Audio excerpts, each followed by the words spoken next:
சத்யா இப்ப வந்துருவாள், கண்டிப்பா வந்துருவாள். ஆமா இப்ப வந்துருவாடா.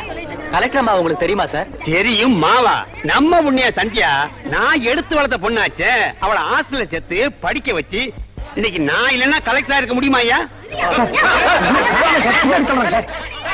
எனக்கு அப்பவே தெரியும் இந்த பொண்ணு பெரிய ஆள வரும்னு. நல்ல பிரில்லியன்ட், எப்ப பாரு படிப்பு படிப்பு படிப்பு தான். பாருங்க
காலையில அவ கூட நிறைய ஆபீசர்ஸ் இருந்தாங்க. அதுவும் இல்லாம இன்னைக்கு தான் அவ பதவி ஏற்கிறா. அந்த டென்ஷன்ல அவ நம்மள மறந்துருக்கலாம் இல்லையா? கவலைப்படாதடா, நாளைக்கு கலெக்டர் ஆபீஸ்ல போய் அவளை பாப்போம். சார், நான் கலெக்டர் அம்மாவை பார்க்கணும். இப்பெல்லாம் யாரும் கலெக்டர் அம்மாவை பார்க்க முடியாது, அவங்க ரொம்ப பிஸியா இருக்காங்க. யோ, நான் உங்களுக்கு ரொம்ப தெரிஞ்சவையா, விஸ்வம்னு சொல்லு, அவங்களே என்ன கூப்பிடுவாங்க. அப்படியா? எதுக்கும் கலெக்டர் அம்மா கிட்ட கேட்டுட்டு வந்து பதில் சொல்றேன். இப்ப லா அண்ட் ஆர்டர் ரொம்ப கெட்டு போச்சு. போலீஸ பார்த்து ரவுடிங்க பயந்த காலம் போய் இப்ப ரவுடிங்களை பார்த்து போலீஸ் பயப்பட வேண்டிய நிலைமை ஆயிப்போச்சு. மேடம், உங்களை பார்க்க யாரோ ஒருத்தர். சாரி, இப்ப நான் யாரையும் பார்க்க முடியாது, ரொம்ப பிஸியா இருக்கேன்னு சொல்லு. Okay madam. சிட்டில பாதி இடத்துல சோடியம் வேப்பர் எரியறதே இல்ல. நான் ரொம்ப பிஸியா இருக்கேன், இப்ப யாரையும் பார்க்க முடியாதுன்னு சொல்ல சொன்னாங்க. அப்புறம் என்ன, இடத்த காலி பண்ண வேண்டியதானே? போயா, போய் வேலையை பாரு.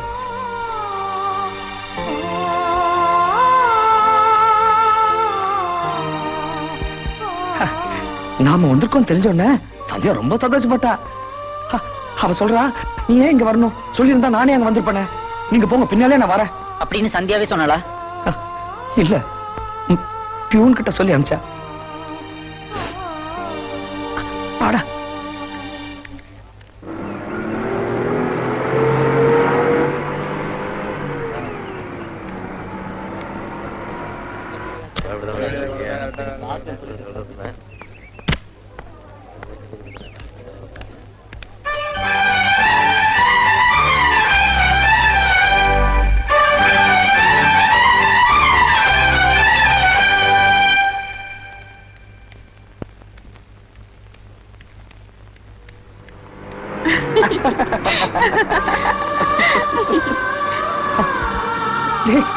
அங்க பாரு சந்தியா, கை கட்டிட்டு போறா பாரு, நம்மள பார்த்து சிரிச்சுட்டு கூட போறா பாரு.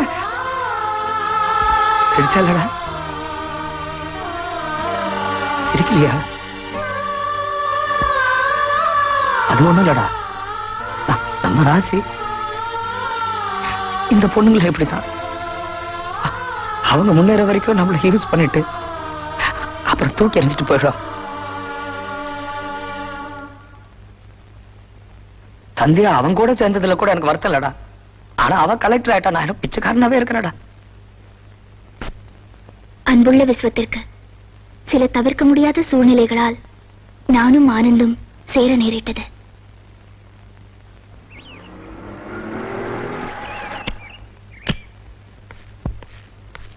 இங்க விஸ்வங்கிறது யாருங்க? இவர்தான். சந்தியாமா அந்த லெட்டர் கொடுக்க சொன்னாங்க.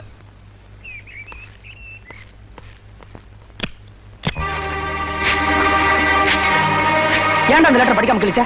ஆமா, அதுல என்ன எழுதி இருக்க போறா? ஆனந்த் வந்து பழசெல்லாம் மறந்துடுனாரு, நானும் அதை மறந்துட்டு அவர் கூட சேர்ந்துட்டேன், நீயும் என்ன மறந்துன்னு எழுதியிருப்பா. வேற ஏதாவது இருந்துச்சுன்னா? இருந்தாலும் எழுதுவா போறா. நாளைக்கு அவளுக்கும் ஆனந்துக்கும் கல்யாணம், ஊருக்கே பத்திரிக்கை அனுப்பிச்சிருக்கா நம்மள தவிர. இதெல்லாம் உனக்கு தெரியுமா? அவன் நம்மள மறக்கலடா, சுத்தமா தலைமுழுகிட்டா.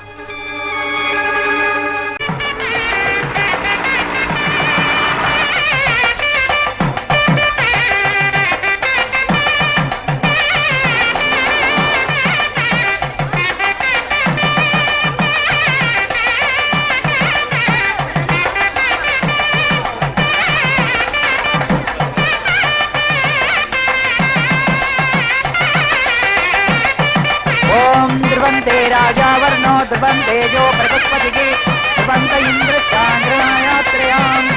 Hello, wish you happy married life. Thank you sir. இந்த கல்யாணத்தை நிறுத்தத்துக்காக நிறைய சரி நடக்குது. இன்விடேஷன் இல்லாம யாரையும் உள்ள விடாதீங்க. மீறி யாராவது வந்து அடிச்சு வெளியே அனுப்புங்க. இது கலெக்டர் அம்மாவோட உத்தரவு. Okay sir.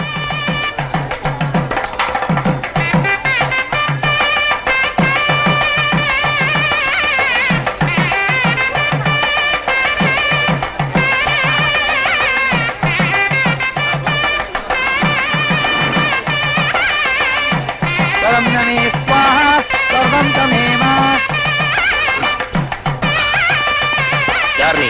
சந்தியாவை பார்க்கணும். இன்விடேஷன் இருக்கா? இன்விடேஷன் இல்ல சார், ரொம்ப முக்கியமா சந்தியாவை பார்க்கணும். அதெல்லாம் யாரையும் பார்க்க முடியாது.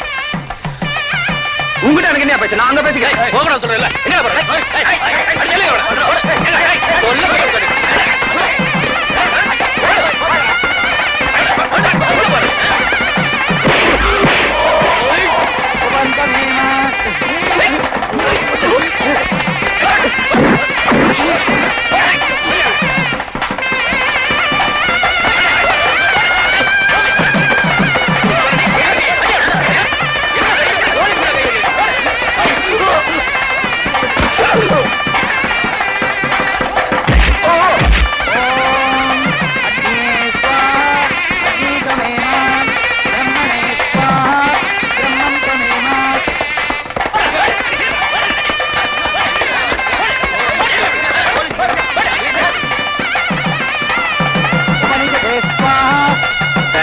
முகூர்த்த நேரம் நெருங்கிடுச்சு. தாலி கட்ட போறாங்க. இவனை தூக்கி வெளியே போடுங்க. வாங்க.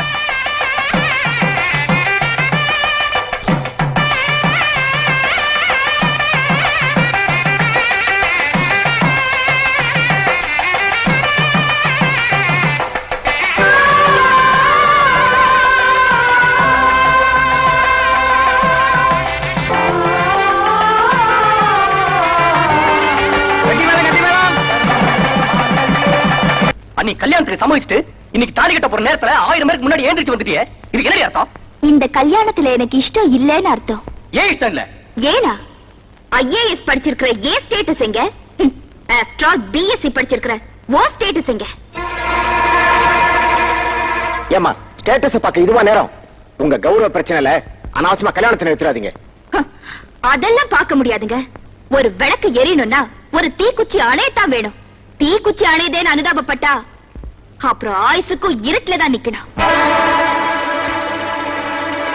கல்யாணத்துக்கு இஷ்டம் இல்லனா அப்புறம் எதுக்கு நீ சம்மதிச்ச? எதுக்கா? அன்னைக்கு என்ன கல்யாணம் பண்ணிக்கிறதா சம்மதிச்சு நிச்சயதார்த்தமும் பண்ணிட்டு சொத்து போன உடனே தூக்கி எரிஞ்சியே, அதுக்கு ஒரு பாடம் சொல்லத்தான். டெல்லியில வச்சு உன் பேச்ச கேட்டு நான் ஏமாந்ததா நீ நினைச்ச. ஆனா ஏமாந்தது நான் இல்ல, நீ. கலெக்டர் பொண்டாட்டியானா நிறைய காரியம் சாதிக்கலான்னு நீ கல்யாண பத்திரிக்கை அடிச்ச. ஆனா இந்த கல்யாணமே ஒரு நாடகம் தான்னு நான் ஏற்கனவே விஸ்வத்துக்கு லெட்டர் எழுதிட்டேன். நான் நினைச்ச உன்னை எப்படி வேணும்னாலும் பழி வாங்கி இருந்திருக்கலாம். அது உனக்கும் எனக்கு மட்டும்தான் தெரியும்.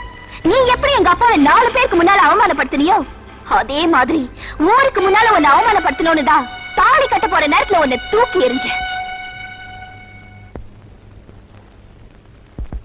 ரொம்ப சந்தோஷப்படாதடி. இப்ப இந்த கல்யாணம் நின்னு போச்சே, இனிமே உன்னை எவண்டி கட்டிக்குவான்?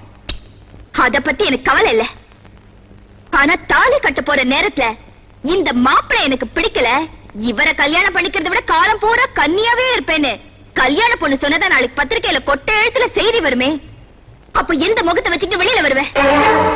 யார் முகத்துல முழிப்ப? எந்த பைத்தியக்கார பொண்ணு எனக்கு கல்யாணம் பண்ணிக்குவா?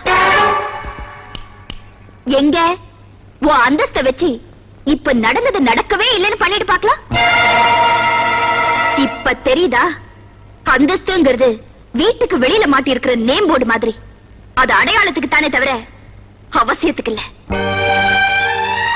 அந்தஸ்த காரணம் காட்டி எத்தனை காதல் அழிஞ்சு போயிருக்கு. எத்தனை பேர் காதல் தோல்வினால தற்கொலை பண்ணிருக்காங்க. எத்தனை பேர் கல்யாணம் பண்ணிக்காமலேயே நடப்பணமாவே வாழ்ந்துட்டு இருக்காங்க தெரியுமா? இனிமே எங்களை மாதிரி ஏமாறுறவங்களுக்கும் உன்ன மாதிரி ஏமாத்துறவங்களுக்கும் இது ஒரு பாடமா இருக்கட்டும்.